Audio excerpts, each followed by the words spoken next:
Good evening.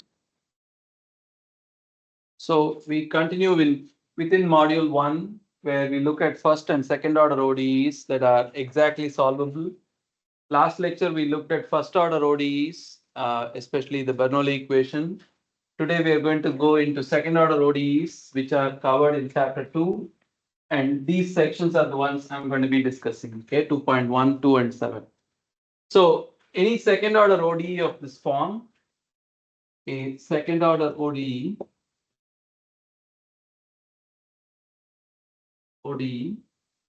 of this form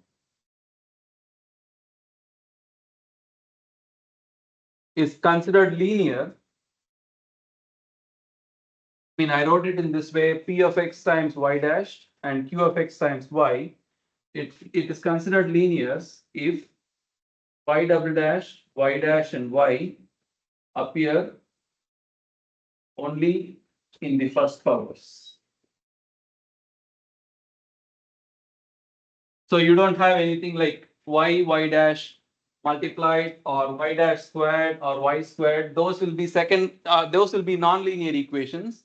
So we are considering only those when they appear in the first power and not as products. So that we are not considering y dash or y squared, y prime, and so on. Those are all not included in our definition of linear. And this ODE is also referred to as a homogeneous ODE.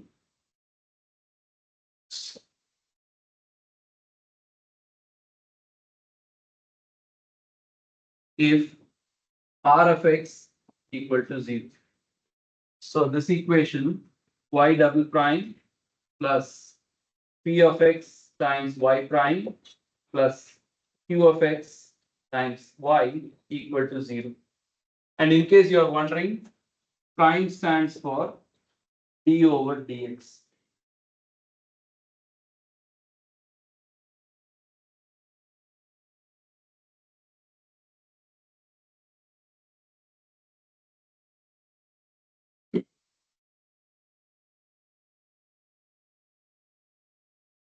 Sorry? That's one for linear. Yeah, linear homogeneous equation. Okay. I mean, we are not going to discuss nonlinear equations right now. Okay, so we are going to stick to second order linear equations that are now homogeneous. Later, we'll look at non-homogeneous equations. Yeah.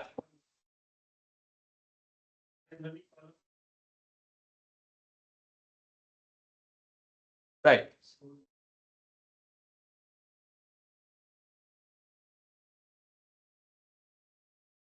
So this equation is linear with respect to the y's. We are not talking about the product P and Q, P and Y. Yes, but Why are you saying that? because there is a constant. Let's say x is a constant term. We can say that Okay. because it is in terms of y. So this is a differential equation in y for which we will seek solutions. And when we seek solutions, we will see that this equation has solutions that can be superposed. The equation by itself, when we say linear with respect to y. This function could have a nonlinear, it could be like 1 plus x squared or something, that's okay.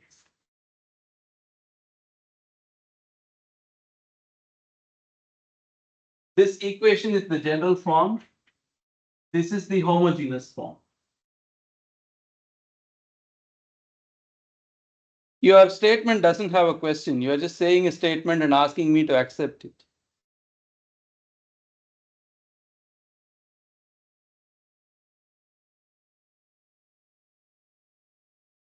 We'll get to that when we see the solution. Maybe it'll resolve itself. Yes. Just isn't you said the top one's homogeneous only if R of x is equal to 0? That's what I'm saying. Yeah. Okay, so we start with this very simple equation. That is the homogeneous second order ODE is a model system in many contexts. So we want to understand how to solve this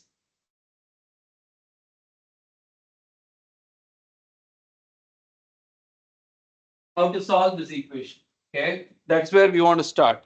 And even this could prove a little bit complicated. So we are going to simplify this even further. Assume constant coefficients. That is, instead of p of x being functions, we'll just say p of x is a and q of x is b. Simple constants.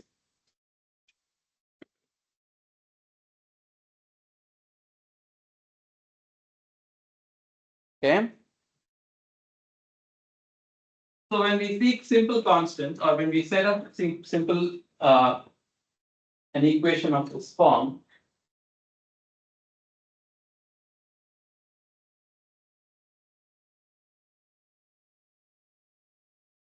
first of all, there is a second order derivative. How many pieces of information or boundary conditions do you need?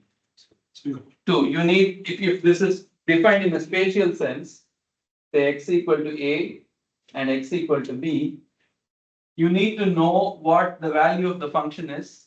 If this is your domain, excluding the two boundary points, you need to know it at the 2 points. Okay, so you need to know what is y or y dashed at one point and y or y dashed at the other point. Okay, if it is defined in a temporal sense, that is, if we write d squared y over dt squared plus a dy over dt plus b y equal to 0. Sometimes this is shorthanded as y double dot plus ay dot plus by equal to 0. This is time domain. So time domain, always you can have a initial condition or a starting point, which you can call time 0 or it can be time t naught or whatever. So you need to know the state of the system when you start your observation. That's what time 0 means. Time, there is no such thing as a real 0. You can call any time and start your observation here, right? So you need to know what is the value of the function at the start of your observation and the value of the slope at the start of your observation. So there is a small distinction when it comes to setting up spatial domain where you need boundary conditions and time domain equations where you need initial conditions. So the word boundary means something related to space and initial means something related to time. That should give you a clue. Okay. So now our goal is to seek solutions for this.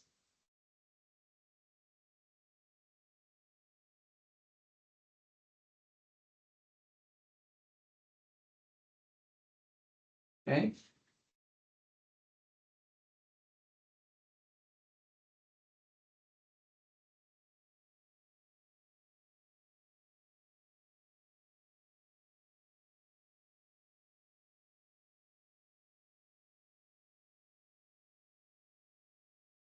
So the way the book introduces this idea is to take an example. Say you take a equal to 0 and b equal to 1. That is, our equation reduces to y double prime plus y equal to 1 equal to 0.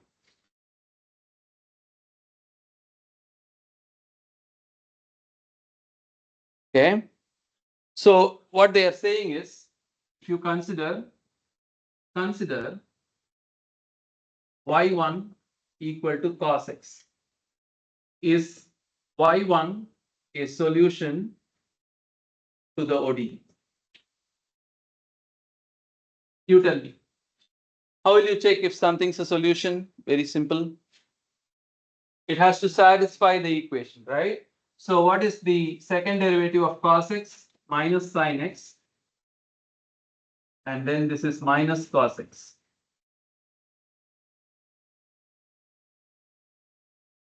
So obviously cos x double prime plus cos x satisfies. So this is indeed a solution. Okay, that's a solution. Okay, you can easily check that. You can also do consider y2 equal to sin x. Would that be a solution? Sin x double prime is cos x minus sin x. So obviously, this is also a solution.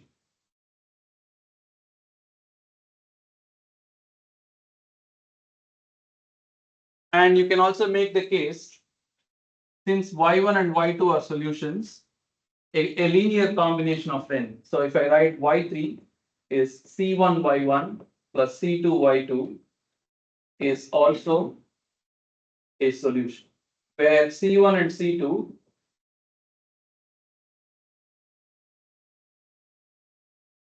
where we write c1 and c2 are arbitrary constants which are not simultaneously zero. Okay, I should write C1. I mean, I'll just say C1 and C2 are not simultaneously zero.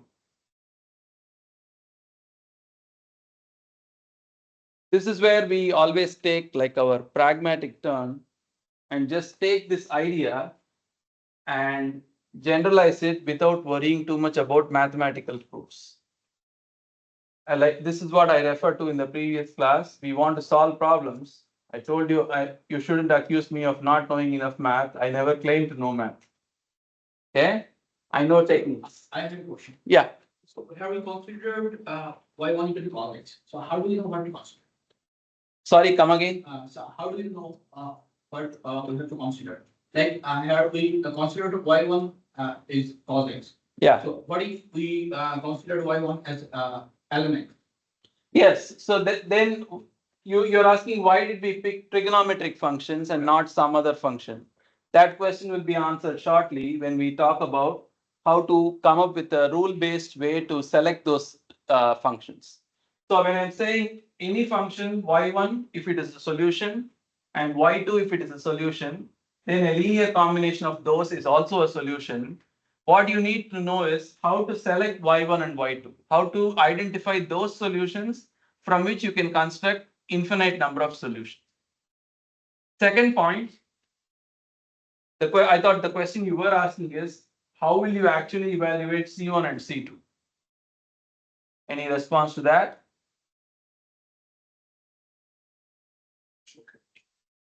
From your initial conditions or boundary conditions, depending on what type of problem this is.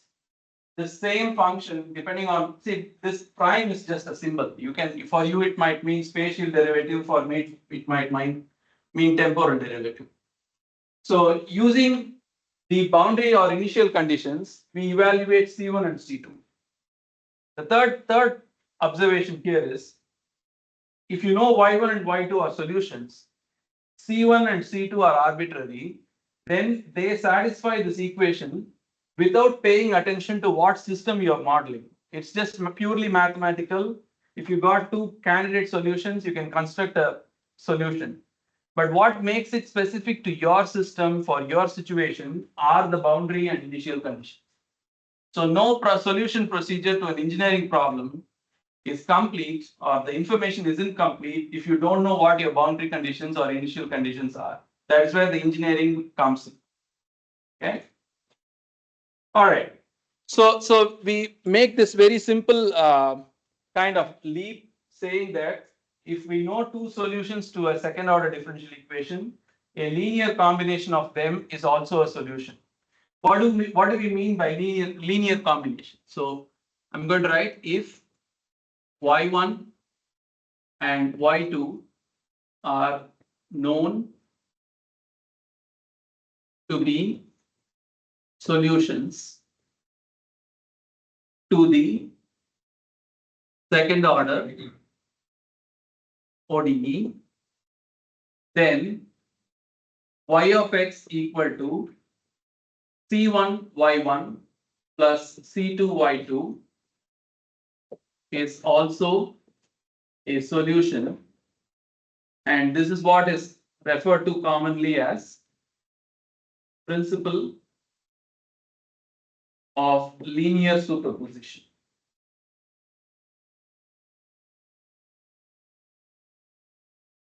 Principle of linear superposition. it does come with some conditions that you need to follow. I'll tell you what the conditions are.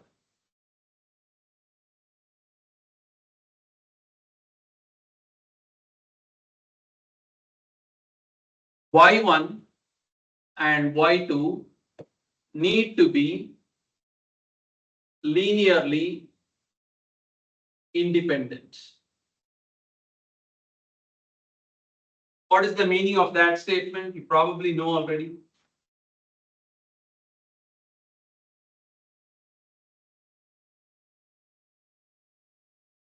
When are two functions linearly independent?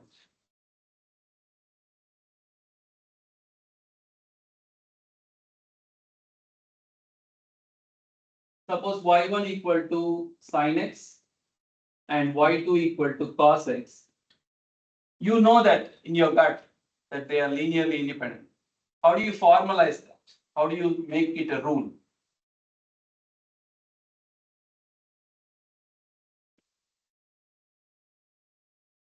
The combination of We already did that.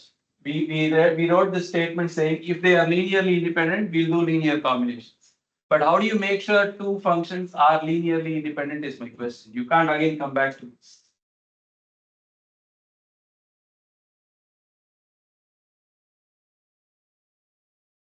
You consider their ratio, okay, and it is not a constant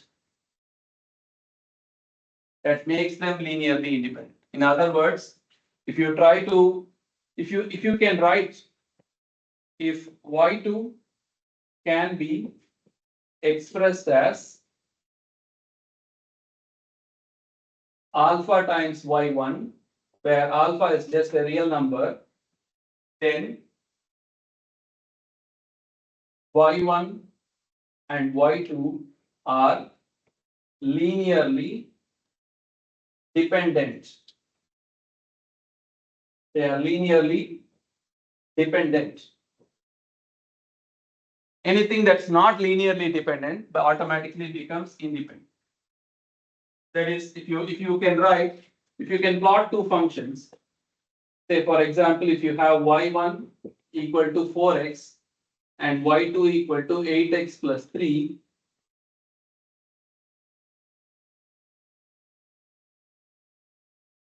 are they linearly independent?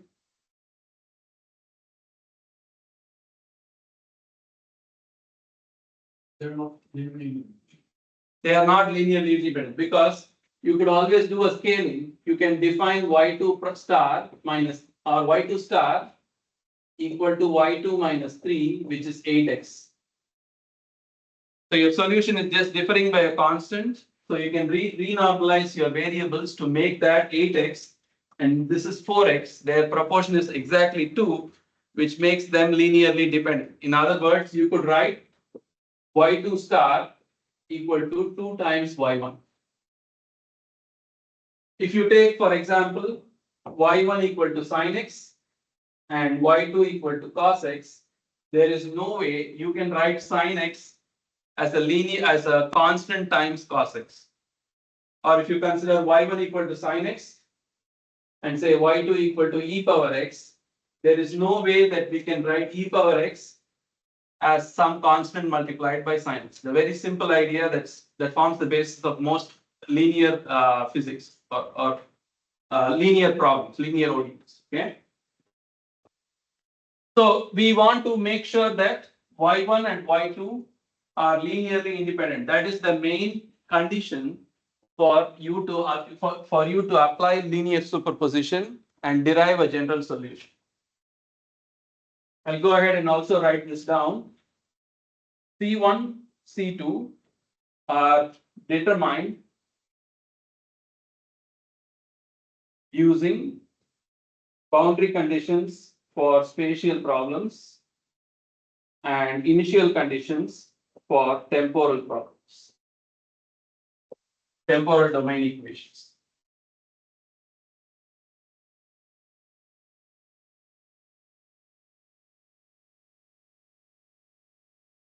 So now comes the important question that you already asked. How do I select these functions y1 and y2? y1 and y2, since we encounter them so many times, they are given a name. Y1 and y2 are called basis functions.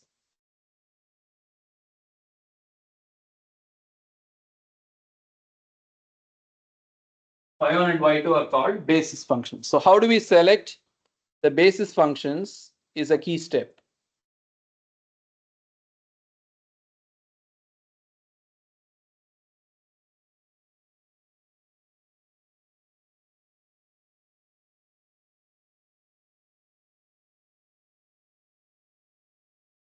You look at functions, you don't have to be a mathematician to know this.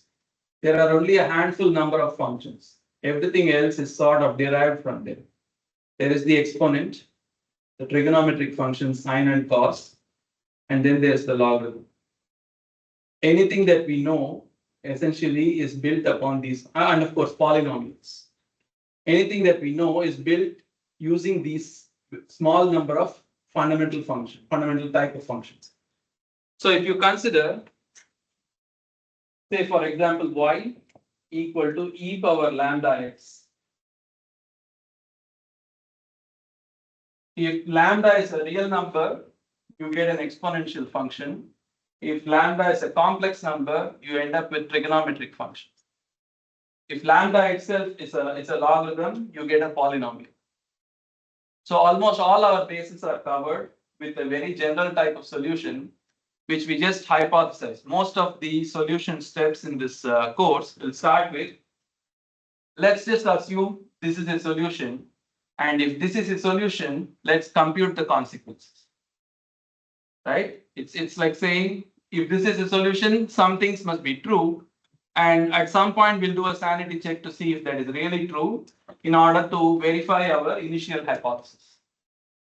Okay. So if this is true, what is the immediate next step? If y of x is a solution, we'll say let us assume y of x is a solution for y double prime plus ay plus b ay prime plus by equal to 0. Immediately we'll say that it must satisfy this equation, or in other words, lambda squared e power lambda x plus a lambda e power lambda x plus e power lambda x equal to 0.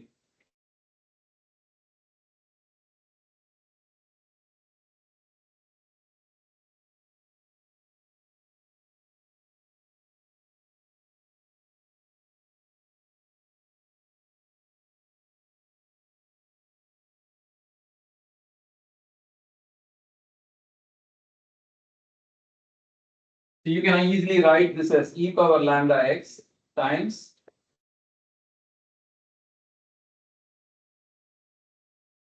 something not clear? Because you're talking about eigenvalues. Oh, no. Well, not yet. Almost.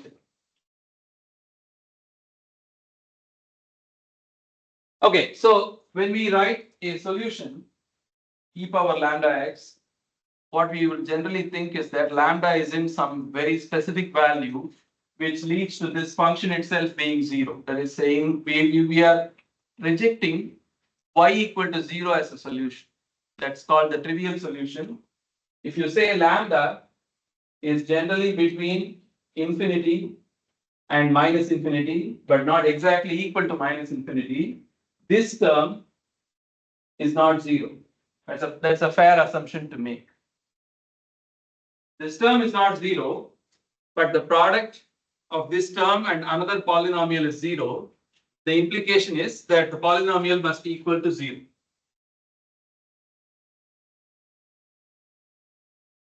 So we'll have lambda squared plus a lambda plus b equal to 0. And this equation is again encountered very often, is a standard step in the solution process, given a name, characteristic equation.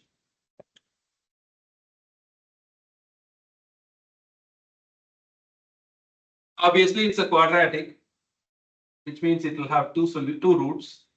So you can say lambda equal to lambda 1 and lambda equal to lambda 2 are the roots, and you very well know how to use the quadratic formula. So I'm not writing it out, but you know the quadratic formula. So we can say lambda 1 and lambda 2 are two equally possible values of lambda. You with me so far? It's not twisting it too much. I know I'm skipping a few steps in between that I think are unnecessary for us. I'm taking that liberty, but otherwise I hope the narrative makes sense. If not, you should tell me, okay? So if lambda 1 and 2 are possible values of lambda, what that would mean is, let's say y1 equal to e power lambda 1 times x and y2 equal to e power lambda 2 times x are possible basis functions.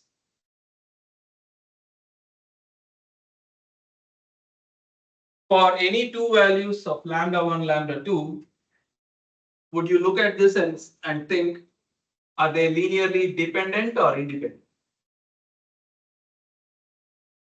You said that again? For any arbitrary values of lambda 1 and lambda 2, which could be anything, some real number, would you look at these and think lambda 1 and lambda 2 are, sorry, y1 and y2, are they linearly independent or linearly dependent? How will you determine that?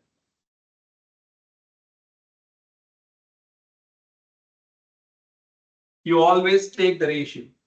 Y1 over y2 is e power lambda 1 minus lambda 2 times x. Right? Ratio of the two functions. When is this ratio equal to a constant? Apparently, lambda 1 minus lambda 2, if equal to 0. I think both of you are saying the same thing. That is either this is 0 or lambda 1 equal to lambda 2. That is when the two roots are identical, you have a problem. You don't have two unique functions. You happen to have two functions which are identical. Okay. So in other words, what I'm saying is,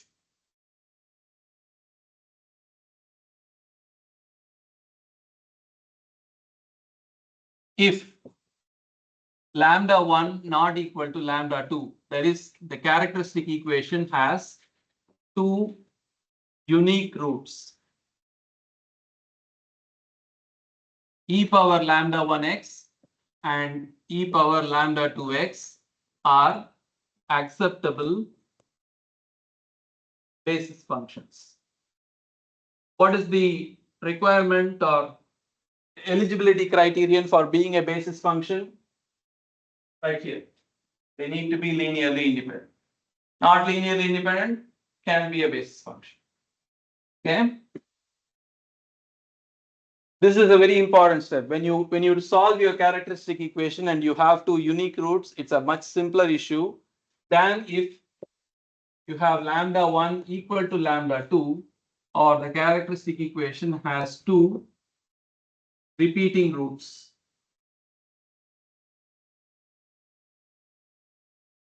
In that case, you can call it whatever. E power lambda 1x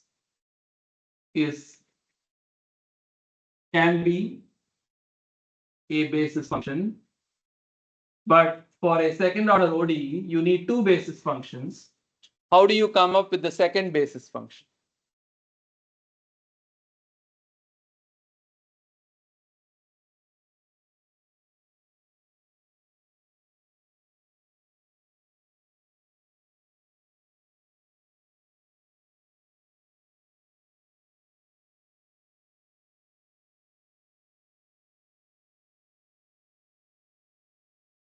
You need to say that again and more continuously and not leave 5 seconds gap between each word.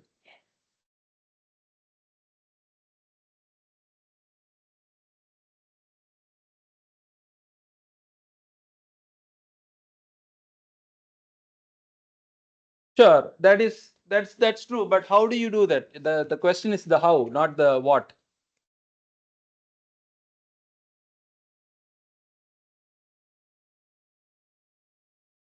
Say it again.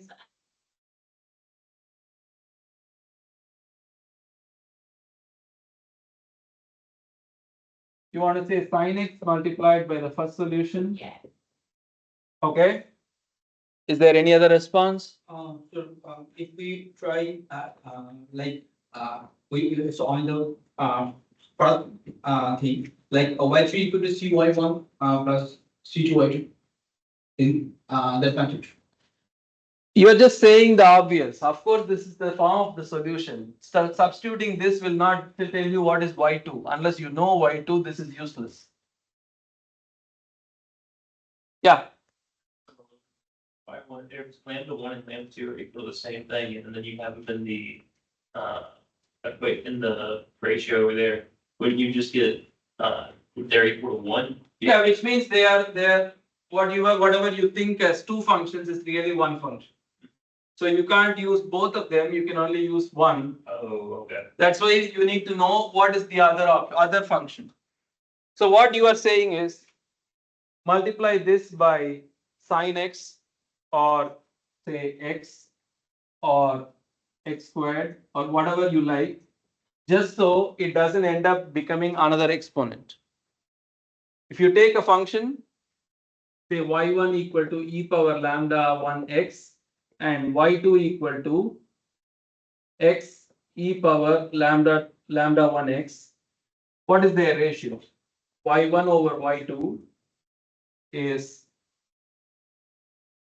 1 over x, which is clearly nonlinear, which is clearly not a constant. So you get two functions which are linearly independent, and now you can go about constructing a solution. But the catch is, when you select this function, you have to make sure it is also a possible solution to your original equation. How do you know that? Check by substitution. You can check by substitution, ensure that the second function, choosing the second function, you are allowed to choose, meaning you have a choice. You can choose a function x e power x, and you just have to make sure it satisfies the original equation, and then you can start using it as a basis function. Okay? Is that making sense? We'll do an example. Okay? So this is when the roots are unique and the roots are repeating or identical. And within unique, you have two scenarios. You could have both lambda 1 and lambda 2 being real numbers, or you could have lambda 1 and lambda 2 be complex conjugate roots.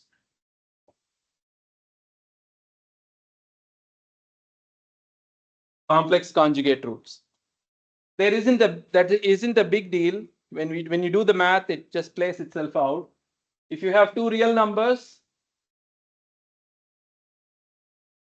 you get two exponential functions, right? If you have two complex numbers, you end up with a trigonometric function. How? If lambda is of the form r e power I theta, okay, or this is basically r cos, or I'll just write x plus iy. What you have is e power x, I'm sorry, bad choice of nomenclature. I'll write this is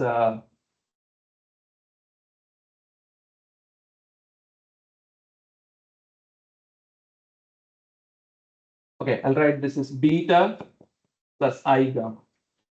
So you have e power beta plus I gamma times x and e power beta minus I gamma times x. You still get an exponent, and what is e power I gamma x? That is a trigonometric function. Okay, so this will play itself out, and we'll see that when we do examples. Okay, so things you need to remember. Let me recap. If two functions are known to be solutions and they are linearly independent, you can construct a general solution through linear superposition or taking a linear combination of the two. Once you have this, C1 and C2 have to come from either boundary conditions or initial conditions. And how exactly do you select these candidate basis functions? You set up the characteristic equation, get its roots. If the roots are unique and real, you get exponential solutions. If the roots are unique and complex, you get trigonometric solutions. If the roots are identical, you have to select a function that is also a solution, which can generally be, most often what we do is we just write xe power lambda 1x, which is a very simple choice and it works most of the time. Okay. So in which case we get a logarithm. Can I know your obsession? Why you are obsessed with logarithmic function? Just curious. Okay, whenever I learned actually exponential, so I knew that logarithmic actually came to solve the exponential problems. Okay, I'm sorry to disappoint you. Logarithmic functions won't come until we do Bessel functions, so you'll have to wait. It just will take a couple of days, I promise. Okay.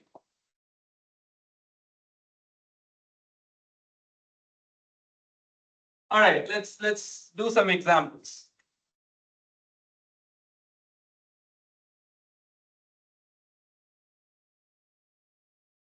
All right, I'm going to start with something that is an exponential solution. Any questions other than logarithms? Okay. All right.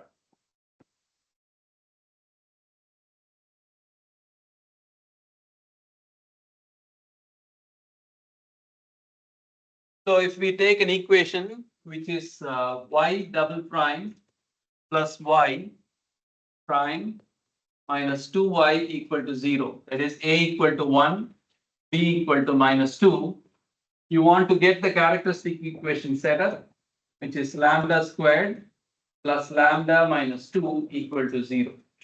I'm of course skipping all these steps because the same argument applies to each problem. So there is no real need to keep repeating it. Lambda is minus 1 plus minus square root of 1 plus or 1 minus 4 times 1 times minus 2 divided by 2. So this is minus 1 plus minus 3 divided by 2, which makes it 1 comma minus 2. So lambda 1 can be 1 and lambda 2 is minus 2.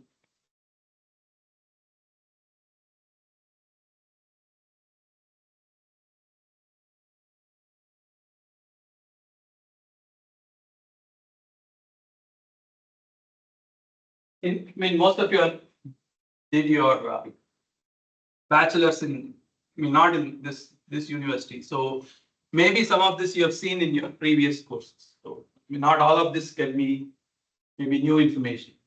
But this chapter is sort of like a stepping block to the next one on power series, Bessel functions, and Legendre polynomials. So even if this sounds very simple to you, please stick with it. Okay. So you have 1 and minus 2. What next?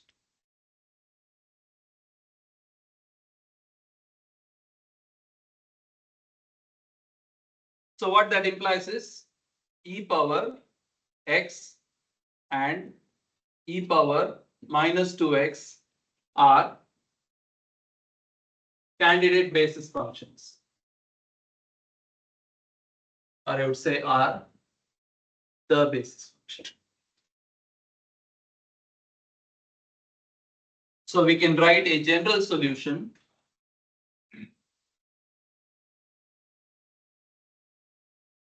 y of x is c1 e power x plus c2 e power minus 2x.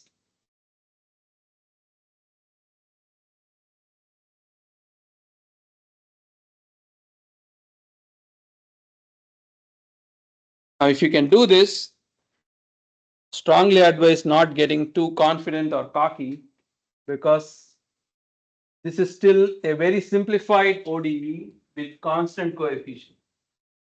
An engineering problem could throw you an equation which has coefficients that are dependent on x.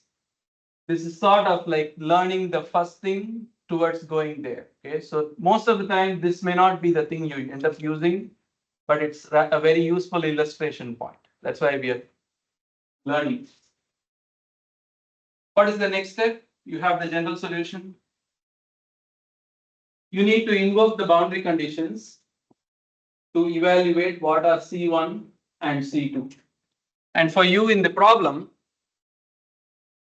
or at least the problem that we are doing, the boundary conditions are given to be y of 0 equal to 4, y at x equal to 0 is equal to 4, and y prime at x equal to 0 is minus 5. That's easy. That's like saying C1 plus C2 equal to 4 and C1 minus 2C2 equal to minus 5.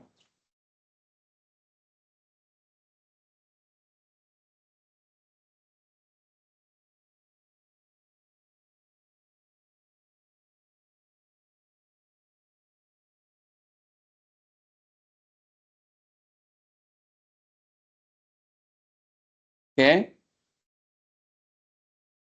So you can solve for C1, C2. Like C2 is 3 and C1 is 1, right? So y of x is e power x plus 3 e power minus 2x. That is your solution.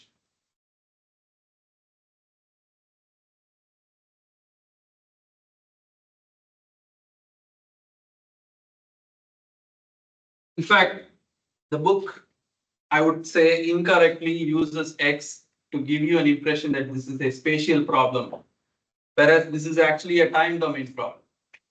They are giving you information at the same point for both the function and its derivative, which can be happen only in a time series analysis. If it's if it's a equation modeling a simply supported beam, obviously you know that you need information at both the ends where the load is or the constraint is applied, right? So this is sort of misleading.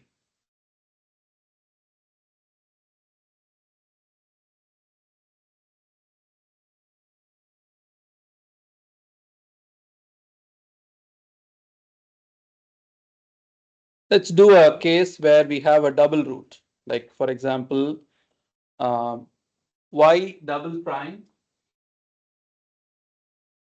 4y prime plus 4y double prime plus 4y prime plus y equal to 0.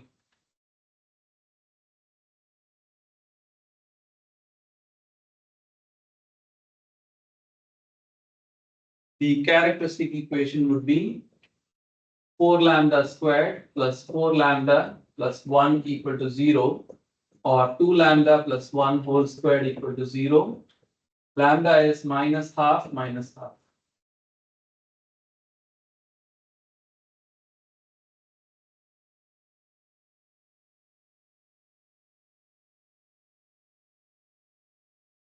So we can say y1 is e power minus half x. That's easy to say. And I said typically we take y2 equal to x times y1, or x times e power minus half x. Can you please check if this choice of y2 is valid by substituting?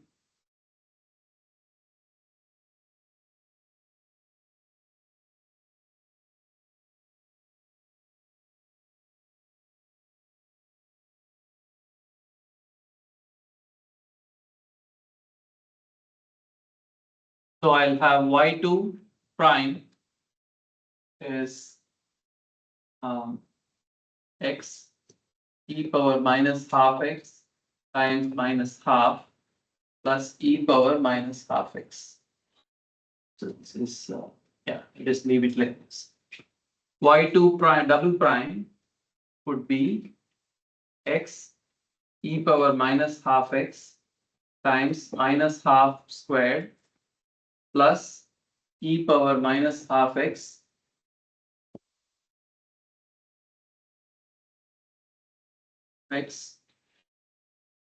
times minus half plus or minus half e power minus half x, right?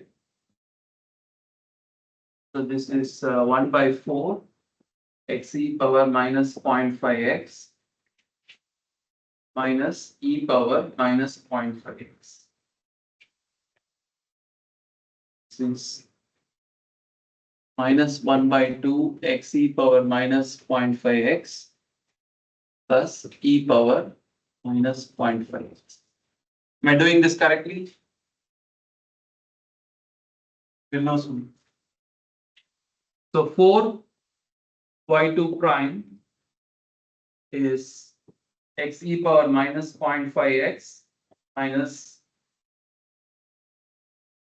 4 times e power minus 0.5 and then plus 4 y prime is minus 2x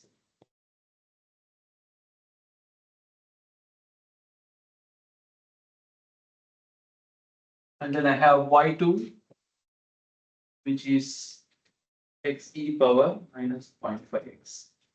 I need to add all this, right? Left side equal to this goes away and this goes away. Ooh, thankfully that's 0.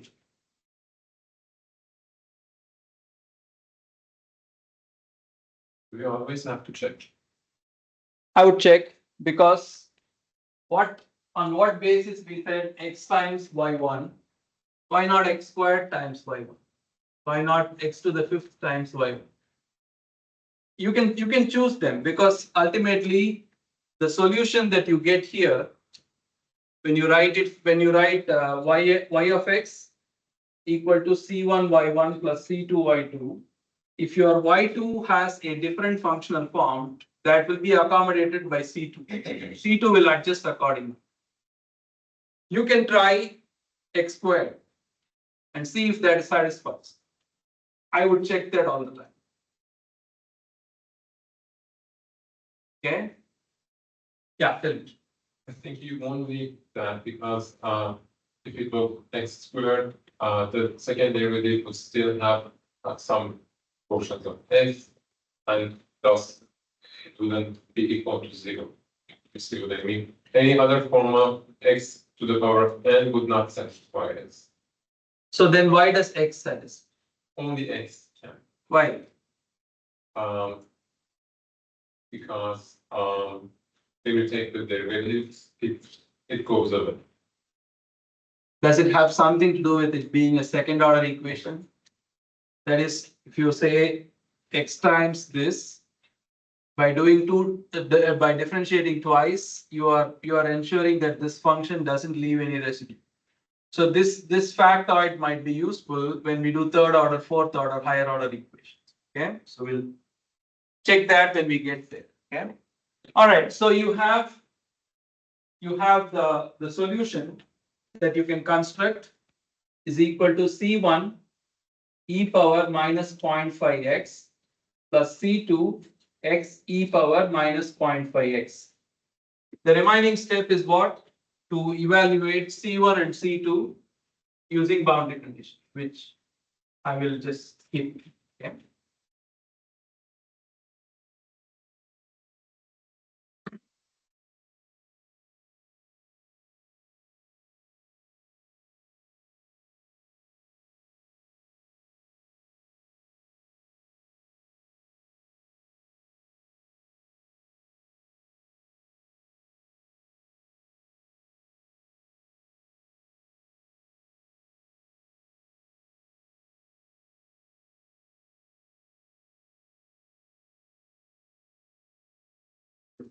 Yes. So you're talking about how if you use X when it's like a second order equation that leaves no residue, why would we not just always use X then? Actually, to be honest with you, I don't know why we use X. I know it works. So what I'm going to do is try different functions and to come up with an explanation. I guess what I'm saying is like, if we know that X always works, we're engineers. We just want something that works. Yeah, I would say that. Yeah. So if you are doing a fourth order equation, your X would still work and it would still be linearly independent. So maybe that's why we never see anything other than X being used. When you see repeated roots for even third order equations, people seldom try to do it more complicated than they need to. X is simple, it's much simpler than X squared, so let's stick with it. So that could be why, okay, not because of great theoretical reasons, it's simplicity. Thank you. All right, let's do one more example where we can do the third case where the lambda 1 and lambda 2 are complex conjugate roots, so that you get to see a trigonometric solution. Okay.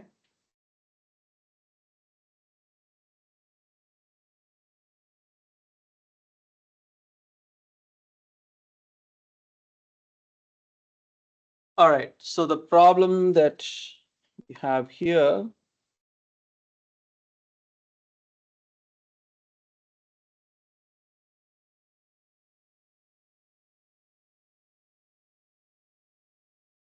Y double prime plus y prime plus y equal to 0. So the characteristic equation would be lambda squared plus lambda plus 1 equal to 0. So lambda is minus 1 plus minus square root. B squared is 1 squared minus 4 times 1 times 1 divided by 2.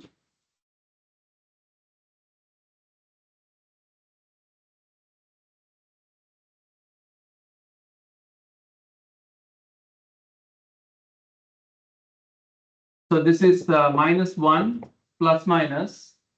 I have 1 minus 4, that is minus 3. So I'm going to write this I times square root of 3 over 2.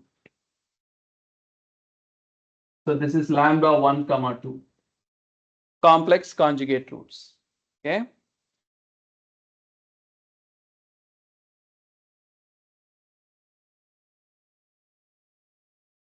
So we'll write this as minus a plus minus I omega divided by 2.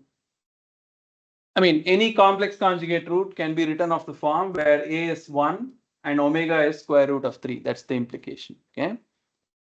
So if you do that,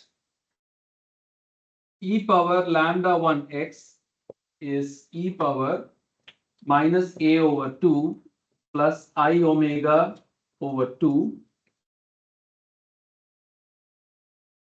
Wait, the book uses a slightly different nomenclature. They for some reason, they want to write this minus a over 2 plus minus I omega.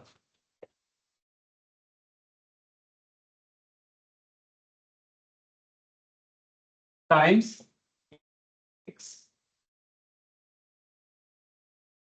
which we can write e power minus a over 2 times x times e power I omega x.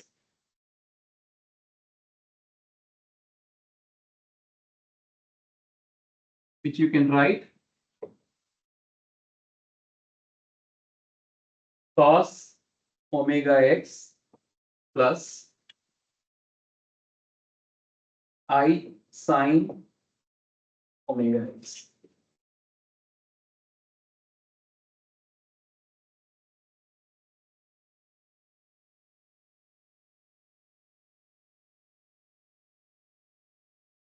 Similarly, you can write e power lambda 2x is e power minus a over 2 times x cos omega x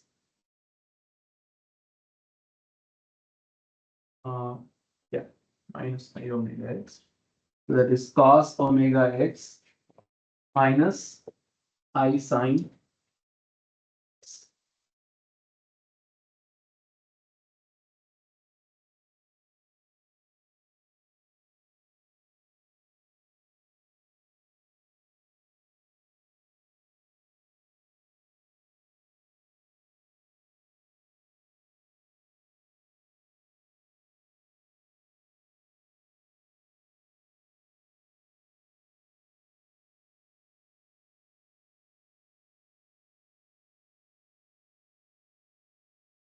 Skipping some steps because it involves complex numbers also.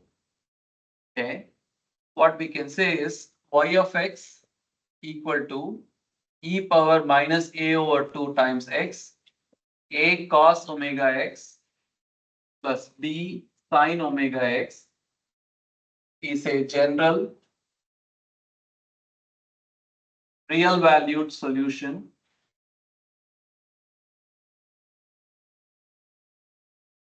to the ODE.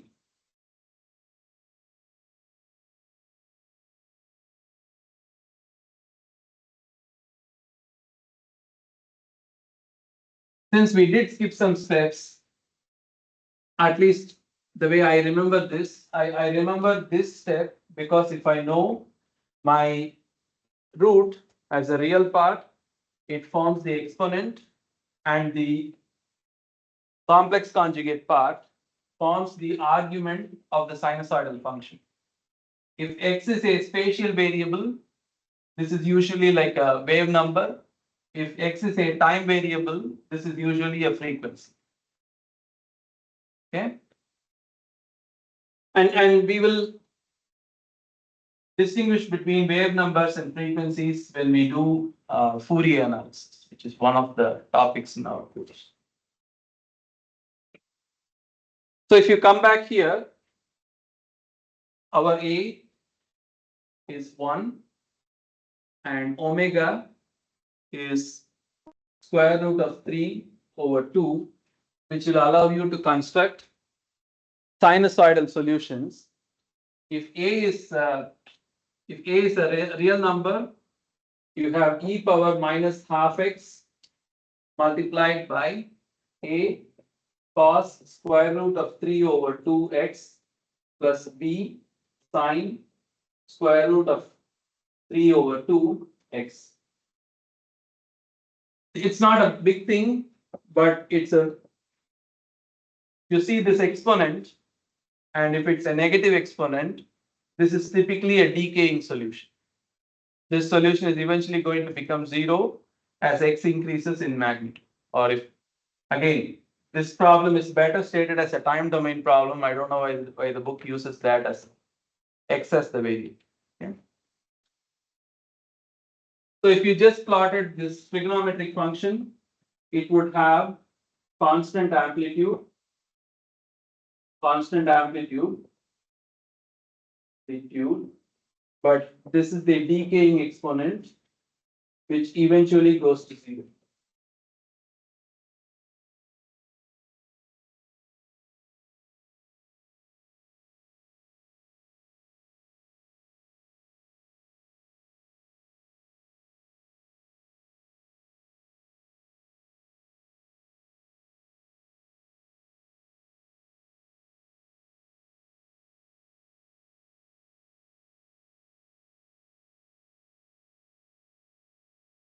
I've been running through like equation after equation, like telling you this is the solution to this and so on. We didn't do any word problems so far. You would have noticed that. My hope is if I, for each topic, if I spend some time first introducing the methods in an efficient way, hopefully one lecture per topic, I can do example problems on applications, like word problems that you are actually going to have in these. What you can still do now is go home, practice some simple problems first, and every chapter has examples or end of chapter problems which are word problems. I want you to start trying those. Get used to the practice of reading a problem, thinking about the physics, writing down an equation, if that is the hard part in the exam, that will be the hard part, writing down that equation. Once you have that, going through these steps is simple because you would have your 2 sheets of notes with you. You can look up the method and just apply it. It won't be tricky. What will be tricky is converting language into boundary conditions or language into initial conditions. Okay, so I would definitely start practicing that from now. Don't wait until the exam. And I'll also try to accommodate that.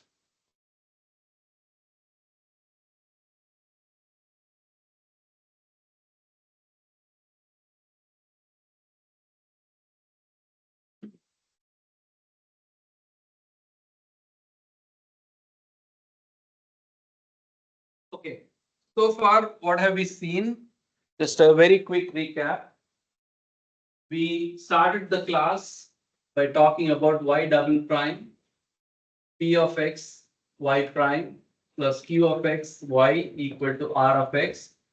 We stuck to r of x equal to 0, which is the homogeneous equations. We also made another simplification that p of x is a and q of x is b to make them constant coefficients. That's easier to solve. And then we introduced the characteristic equation lambda squared plus a lambda plus b equal to 0. And solutions are e power lambda 1x, c1 plus c2 e power lambda 2x. Whenever lambda 1 not equal to lambda 2. And if they are equal, we say c1 plus c2x e power lambda 1x.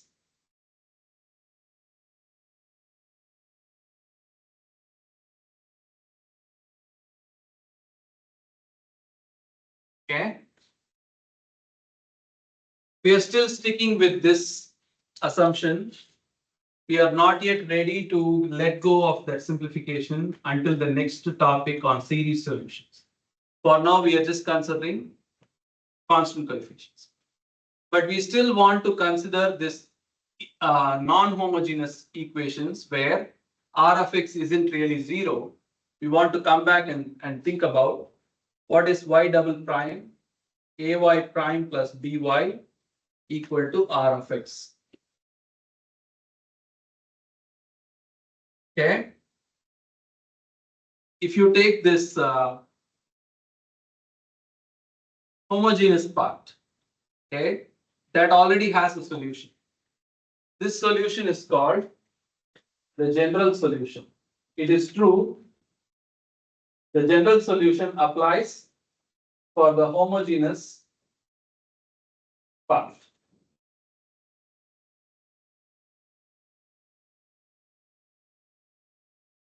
Okay. When you include this right hand side, the function on the right hand side, you can derive what is called as a particular solution, which we'll denote as yp of x. Okay. And this maybe we'll start calling yf of x. That's what the book uses.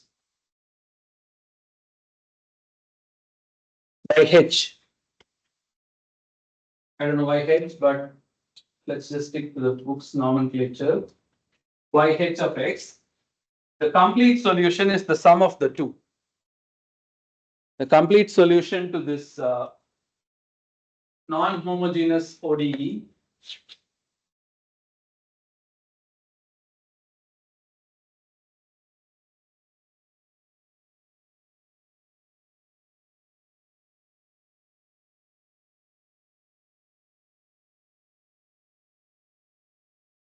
the complete solution is y of x, which depends on which is the sum of the general solution and the particular solution. This is where the boundary conditions or initial conditions factor in. That is where C1 and C2 come from. And this is directly dependent on R of x, the non-homogeneous part.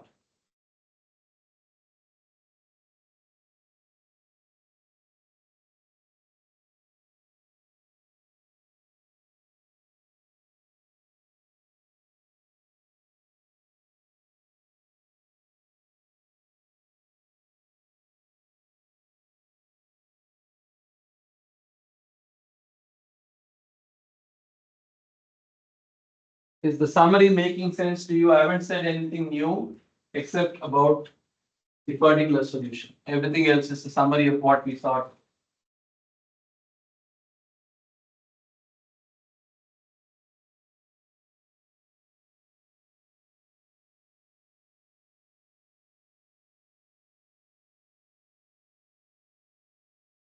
Summary making sense to you?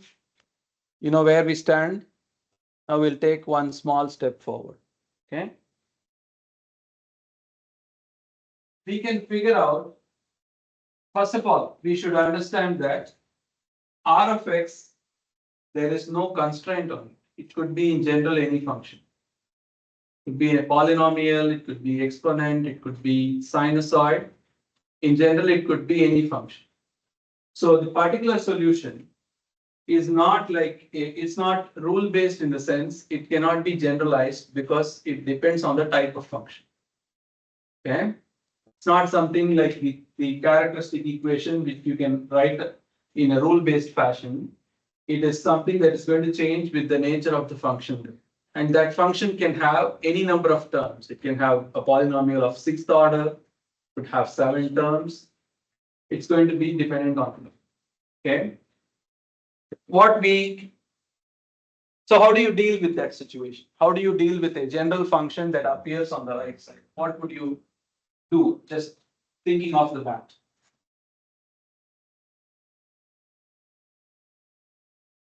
In applied mathematics, usually what we do is we assume or we guess a solution most of the time.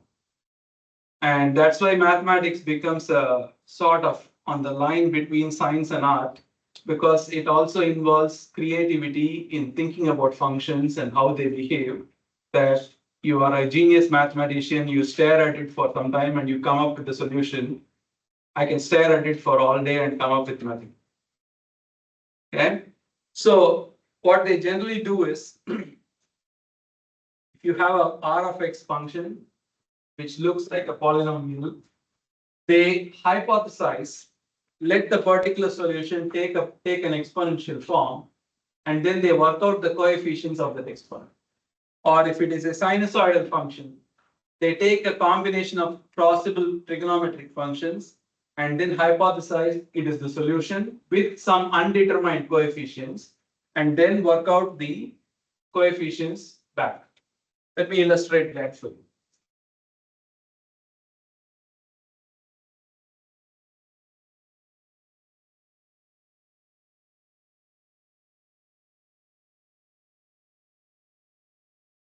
Suppose R of X equal to an exponential function.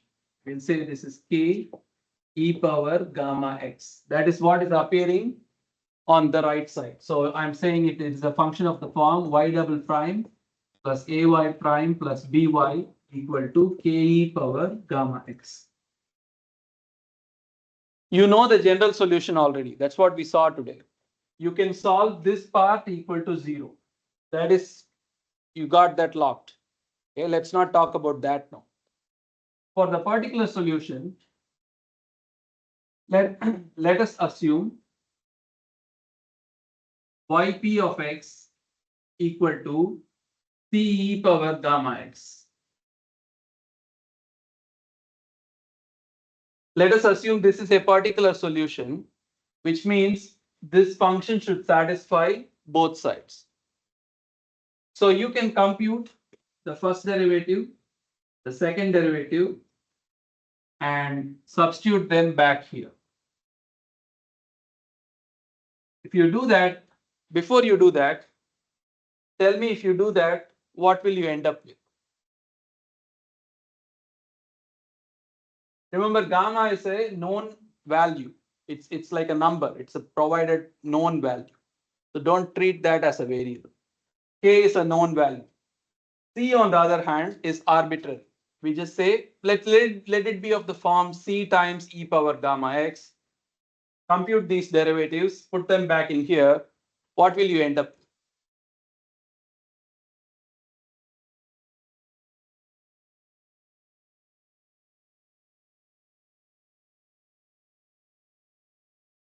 What is this? This is C gamma e power gamma x. This is C gamma squared e power gamma x. How many times e to the power gamma x? So you're going to get, like you say, e power gamma x times C gamma squared plus C gamma plus C equal to K e power gamma x. Right? No? We have A and B coefficients for y. Right. So this will be AC. AC, and this is BC. If you want to remind yourself, K, gamma are all known. They are not things that we are solving for. What this is essentially is C times gamma squared plus A gamma plus B equal to K. So you can solve for C, which gives you C. So you can use that C and figure out what your particular solution is. It's like saying if your right hand side is an exponent, your solution is a scaled exponent of the same. So your general solution would then come to y of x is always yh plus yp. And in this case, yp happens to be yp happens to be this.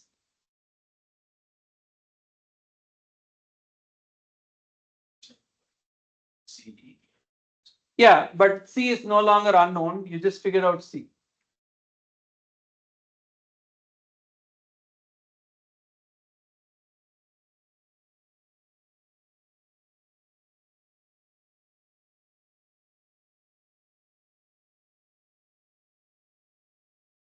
Okay. Now that you have seen one example where the right hand side function is an exponent, what if it's not an exponent? What if it is a polynomial function? Suppose, for example, it is of the form k x to the power n, okay, kx to the power n, where n is greater than or equal to 0 and an integer. So it's like saying n is equal to 0, 1, 2, any number which is a positive integer. If your right hand side is, let's say, kx squared, and if you have to construct a general solution and eventually it has to have a kx squared, how would you construct your solution?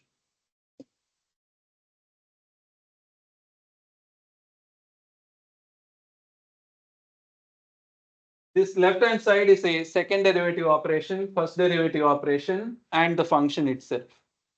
So if the right hand side, so the sum of these three ends up being a polynomial, which could have more terms. That is, you could have something like this. Let's say you have ki x power I, where I runs from 0 to n.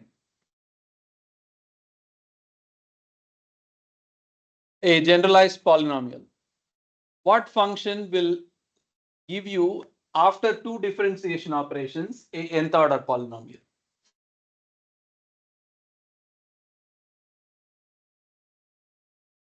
It has to be another polynomial, first of all, right? It has to be another polynomial.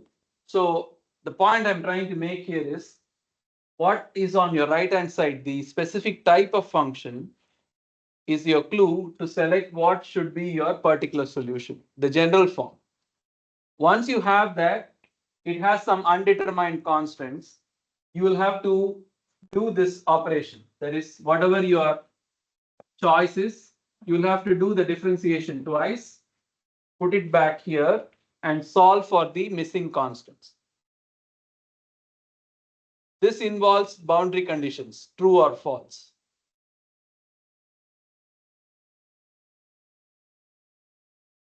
Does any of this involve the boundary conditions? I'm asking you, true or false? It doesn't. The general solution depends on boundary and initial conditions. The non-homogeneous part does not. It is a response of the solution to this particular function and not to the boundary conditions or initial conditions.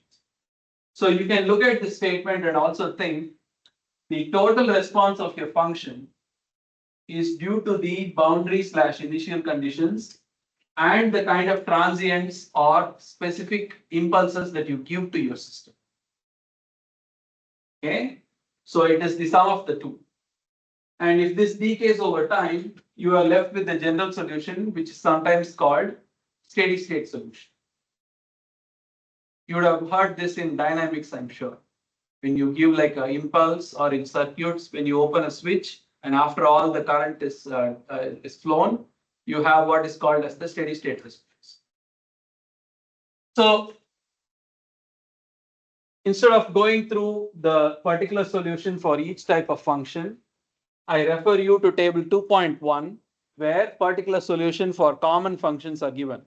Exponent, polynomial, trigonometric, exponent multiplied by trigonometric. So choices for the particular solution are given in table 2.1. Okay. Again, when I'm able to do some word problems, so let's put it this way. A given word problem may lead to a homogeneous or a non-homogeneous equation. What I am doing in the lectures is teaching you all the techniques so that when you encounter that equation, you have the tool to solve it. As simple as that. Okay.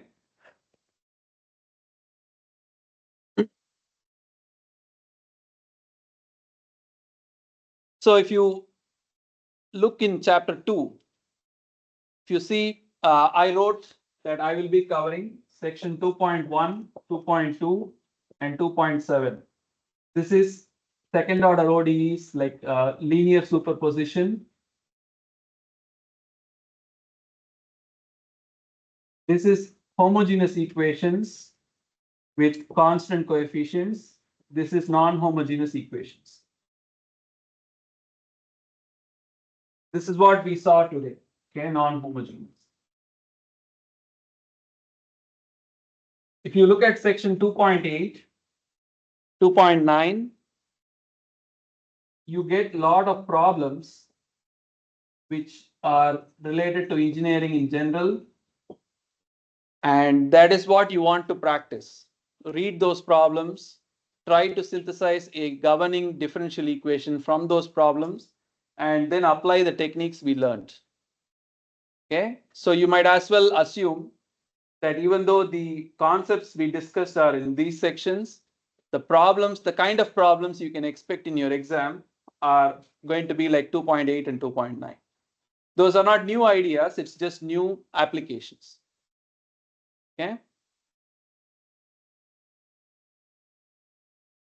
All right. Last remark on this first and second order ODEs. There is also higher order equations and systems of equations, chapter 3 and 4. So chapter 3 and chapter 4. These are they don't have new concepts, and I don't plan to question you on these topics in the exam, but when you actually get down to practice, or when you get down to using this in your research or your job or whatever, these might be the ones that you actually need. All the things that we learn are building towards this. So if you have, let's say, a dynamical system which has 3 or 4 spring blocks or systems, subsystems connected together through springs or damping or whatever, you will eventually end up with a system of differential equation, almost never with just one equation. So this is something you should be aware of, even if I don't plan to question you in the exam about it. And this could still give you some interesting problems for your first project that's coming up soon. So if you are starting to think about your project 1 based on ODEs, you should start looking in chapter 3 and 4. You might get some ideas. Okay, so I'll just write potential project 1 topics.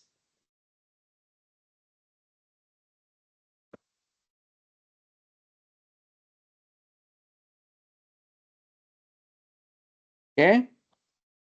So that wraps up what I wish to, or what I plan to say about first and second order differential equations.